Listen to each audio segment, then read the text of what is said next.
1절부터는 다윗의 마스길이다. 영장으로 마할랏에 맞춘 노래다 그랬는데요.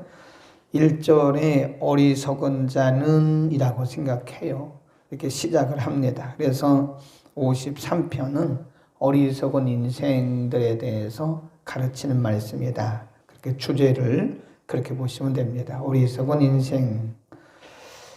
앞으로 조금 더 나가보시면 14편에 이 말씀이 똑같은 말씀이 기록되어 있으면 한번 잠깐 보시고 다시 오겠습니다. 14편. 어리석은 자는 그 마음에 이르기를 하나님이 없다 하도다. 저희는 부패하고 소행이 가증하여 선을 행하는 자가 없도다. 내용이 쭉 보면 거의 비슷하게 한 절이 더 많긴 하지만 14편과 53편은 내용이 거의 흡사합니다. 한 절이 더 14편이 많죠. 어쨌든 이 53편은 어리석은 인생들에 대해서 가르치는 말씀이다. 어리석은 인생은 왜 어리석으냐, 어떻게 어리석으냐, 그리고 어리석은 인생들의 결과는 무엇이냐. 한번 보죠. 어리석은 인생은 그 마음에 이르기를 하나님이 없다. 무신론이죠. 하나님이 없다. 어리석은 인생의 특징이 뭐냐면 그 마음에 하나님이 없다고 믿는 거예요. 예, 그 무신론입니다. 우리가 그거를 좀 학문적으로 말하면 무신론자, 에이티스트 그래요. 에이티스트, 무신론자.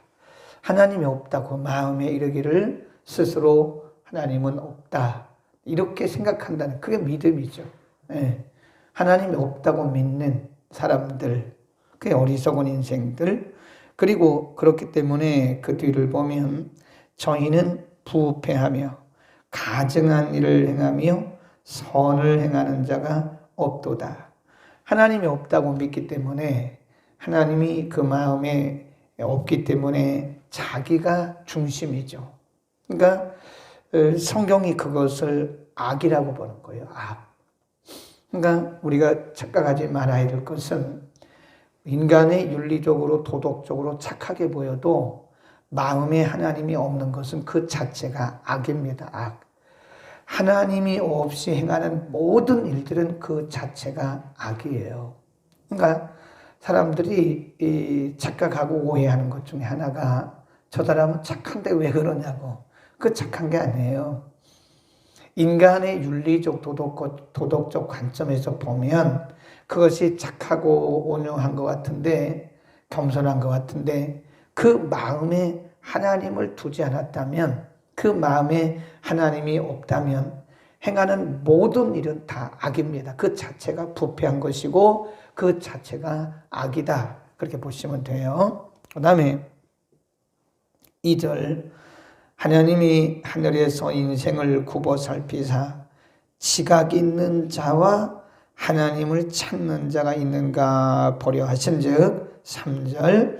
각기 물러가 함께 더러운 자가 되고 선을 행하는 자가 없으니 하나도 없도다.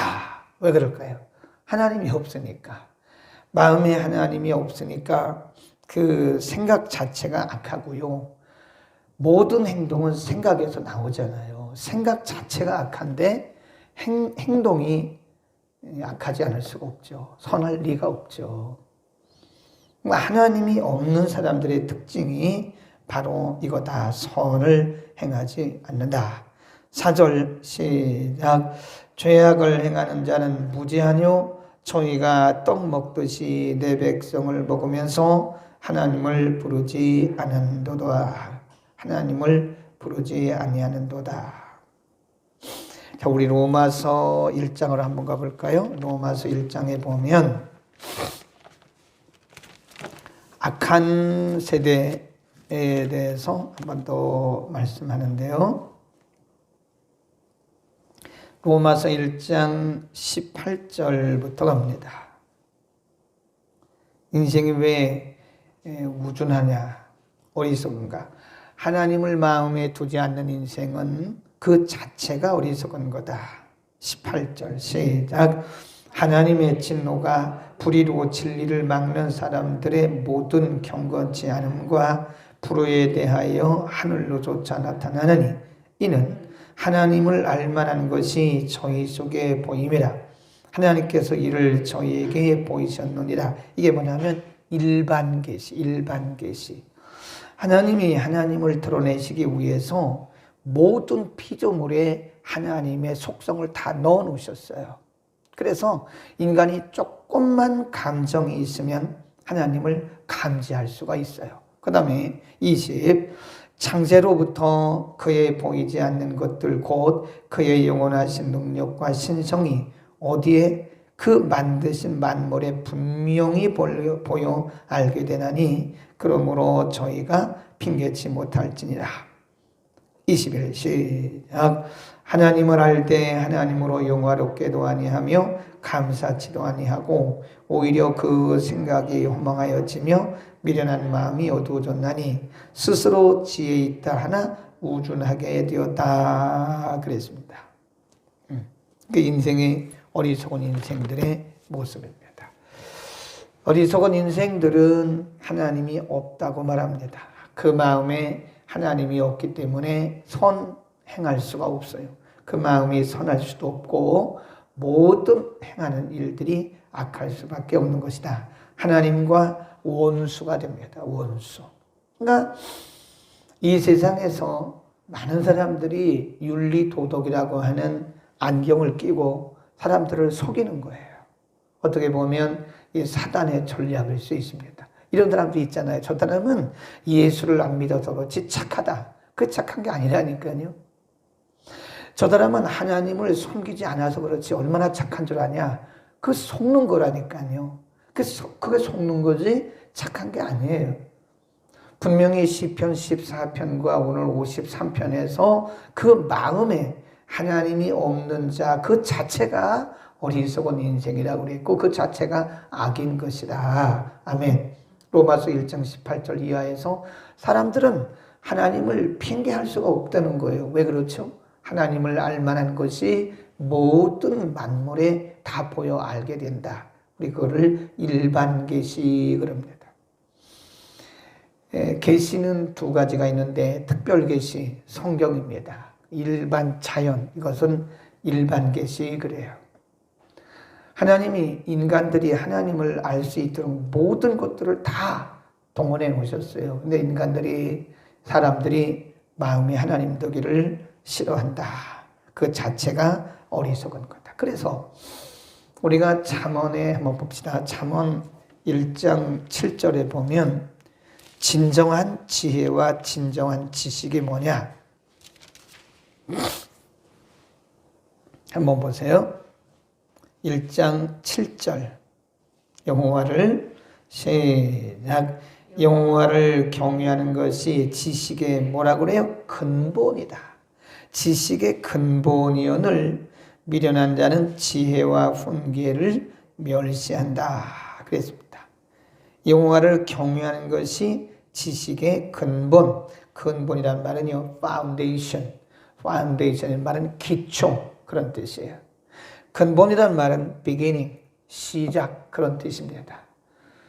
하나님을 아는 것이 하나님을 경외하는 것이 인생의 모든 지식과 지혜의 시작이고 기초고 근본이다 이겁니다. 아멘. 그러니까 하나님을 마음에 두지 않았으면 아무리 인생이 공부를 해도 그 자체가 어리석은 거예요. 어리석은 거예요.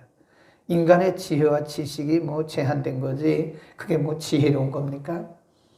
하나님을 경외하는 자가 가장 지혜로운 거예요. 아멘. 인생의 모든 기본은 삶의 모든 기본은 하나님을 알고 인정하고 경외하는 거예요. 하나님을 경외하지 않으면 인간 자체가 지금 근본 기둥이 없는 거나 똑같은 거예요. 기둥 없는 집과 똑같은 것이다. 그러니까 우리가 어렸을 때부터 아이들에게 하나님을 가르쳐야 돼요. 모든 학교도 하나님을 가르쳐야 돼요. 네. 우리나라 참 안타까운 게 우리나라의 대부분의 큰 대학들은 거의 다 선교사들이 세운 학교입니다. 근데 점점 세속화되어 가면서 세상 교육이 하나님의 학교, 선교사들이 세운 성경의 토대 위에 세운 학교를 다 잠식해 버렸어요. 얼마나 안타까운지 몰라요. 연세대 같은 데도요, 이게 선교사가 세운 학교예요. 당연히 성경을 가르쳐야 돼요. 성경을 배워야 돼요. 뭐 90% 이상이 제가 볼 때는 비기독교화되었어요. 축제할 때 막걸리 파티를 하나, 뭐 완전히 뭐 무당들 와서 꽹과리를 치지를 않나, 예, 숭실대도 마찬가지, 평택대도 마찬가지, 강남대학교도 다 이게 선교사들이 세운 선교사들이 세웠거나 아니면 신학교로 세운, 평택에 가면 평택대학교가 있는데 피어선 선교사님이 와 세운 거예요. 원래는 광화문에 있는 피어선 선교 신학교, 피어선 신학교가 평택으로 가서 피어선 신학대학 했다가 지금은 평택대학으로 바뀌었어요. 네, 배제대, 배화여대 이런 데, 숙명대, 뭐 이화여대 다 이게 아닙니까? 근데 지금은 성경을 가르쳤다가는 오히려 학생들이 떨고 일어나요. 고등학교도 많아요. 네, 이 옆에 있는 경양정보 고등학교인가요? 원래 그게 무슨 학교였어요? 경복여고, 경복여고. 경향교에서 세운 학교예요, 그게. 교회가 학교를 왜 했게? 돈 벌려고 합니까? 학교에서 돈 못 벌어요. 학교는 법인이기 때문에 모든 법인의 재산 다 교육부에 귀속이 됩니다. 10원 하나 못 씁니다, 개인적으로. 교회가 수많은 재산을 교회 헌금을 투입해가지고 이렇게 고등학교를 세웠는데 지금은 많이 이게 희석됐어요. 처음에는 거기 뭐 교목도 있고 지금도 교목이 있는지는 모르겠지만 성경 가르치고 했는데 학부형들이 일어나는 거예요. 여기. 제가 듣기는 교장 선생님이 어떤 분이 장로님이에요. 지금 은퇴하셨어요. 골치 아프다는 거예요. 일반 그 학부형들이 와가지고 학부형들이 데모를 한다는 거예요. 우리 아이들한테 왜 십계명을 가르치고 왜 예배를 강조하냐. 아니 당연히 예배를 강조해야지. 미국이 언제부터 무너진지 아세요? 1961년도부터 미국 의회가 학교에서 사립, 국공립 학교에서 성경 가르치는 것을 막는 성경교육방지법을 통과시키고 나서부터 미국은 무너지기 시작했어요. 미국은 엉망이 된 나라입니다. 영국은 완전히 무슬림화됐습니다. 영국이 사실은 청교도 그 옆에 청교도들이 시작된 곳이에요. 전통 기독교의 본산이 영국입니다.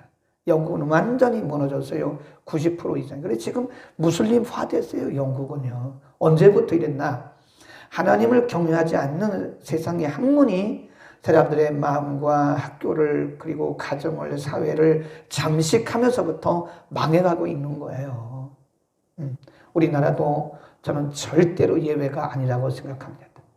만일 국회에서 성경 가르치지 못하도록 기독교 학교, 사립학교에서 성경 가르치는 것을 입법화하고 막는다면 대한민국도 반드시 망해요. 악담하는 게 아니에요.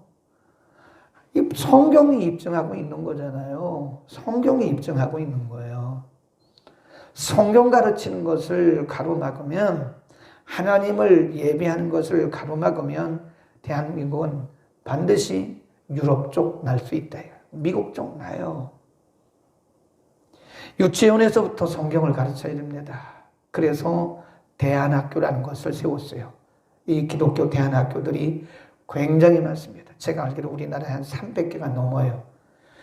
이 기독교 대안학교들이 국제화 해가지고 영어로 가르치고 그러는데 좀 비싸서 그렇지, 이 대안학교들이 조금 이 사교육비를 조금 낮추면, 교육비를 낮추면 오히려 대안학교가 훨씬 낫습니다. 대안학교는 초, 중, 고 다 있어요. 그래서 아이들이 많지가 않아요. 물론 어느 대안학교는 대학생 등록금만큼 들어간대요. 중고등학교. 그래서 못 보내는 거죠. 왜냐하면 미국 대학하고 미국 학교하고 연계를 해가지고 같이 공동 운영하기 때문에 그렇긴 하나, 만일 기독교 대안학교들이 등록금을 낮춰서 한다면 그게 훨씬 나아요. 우리나라 공교육은 지금 이미 어제도 신문을 보니까요, 뉴스를 보니까 벌써 정부에 따라서 초등학교 교육 교과서가 달라져요. 정부에 따라서. 예를 들어서 집권 정부가 우파다. 그러면 그렇게 가요. 그 좌파다. 그럼 그렇게 가요. 어제 뉴스에 보니까 우리나라 초등학교 교과서가요, 완전히 이게 역사를 왜곡하는 곳으로 간다는 거예요. 그러니 이게 우리나라가 소망이 있겠습니까? 그래, 우리는 기도를 많이 해야 되고요. 하나님 없는 사람들이 이 일들을 하면 경제도 사회도 정치도 모든 것이 그 중심에 하나님이 없는 무신론자들이 하면 하나님을 대항하는 것이기 때문에 망해요. 반드시 망한다니까요. 악담하는 게 아니라 하나님을 대항하는데 살 사람이 어디 있겠습니까? 개인도 하나님에 의해서 피조된 인생이, 하나님에 의해서 살아가는 가정이, 하나님에 의해서 세워진 교회가, 하나님이 통치자이신 나라가, 그 주인이신 하나님을 거부하고 하나님을 반항하고 살 수 있겠습니까? 생각해 보세요. 여러분, 자녀들이 부모를 반항하면 그 애들 그냥 둡니까? 그 애들 잘못되는 거죠. 망하는 거죠. 아니, 도리를 못하는 아이들이 대학 나오면 뭘 합니까? 부모를 모르는 아이들이 대학 나오면 사람 죽여요. 부모를 알지 못하는, 부모를 부모로 인정하지 않는 아이들이 공부 많이 하잖아요. 사람 죽이는 살인자들입니다. 인간의 도를 모르는 아이들이 공부한다고 그게 무슨 의미가 있겠습니까? 사람이 먼저지. 하나님에 의해서 피조된 우리 인생이, 우리를 창조하신 창조주를 기억하지 못하고 창조주를 경외하지 못하는데 그게 무슨 인간입니까? 그러니까 이게 뭐라 그래요? 어리석은 인생이다 그러는 거예요. 아멘. 그 다음에 어리석은 인생들의 결과는 어떻게 되는가? 다시 시편 53편으로 갑니다. 5절. 자, 하나님을 경외하지 않는 어리석은 인생들의 결말. 5절 시작. 저희가 두려움이 없는 곳에서 어떻게 두려워해요? 크게 두려워한다는 거예요. 이게 모순입니다. 마음에 하나님 두기를 싫어하는 무신론자들, 자기가 하나님이라고 그러잖아요. 뭐라고 그래요? 사람들이 정말 하나님을 욕되게 하는 말 중에 하나가 뭔지 아세요? 하나님을 믿으려면 내 주먹을 믿어라. 망하는 짓입니다. 하나님 앞에 얼마나 혼나려고 그런 말을 해요. 입으로 범죄하는 거예요. 하나님을 믿으려면 내 주먹을. 이 똑같은 거 아니겠어요?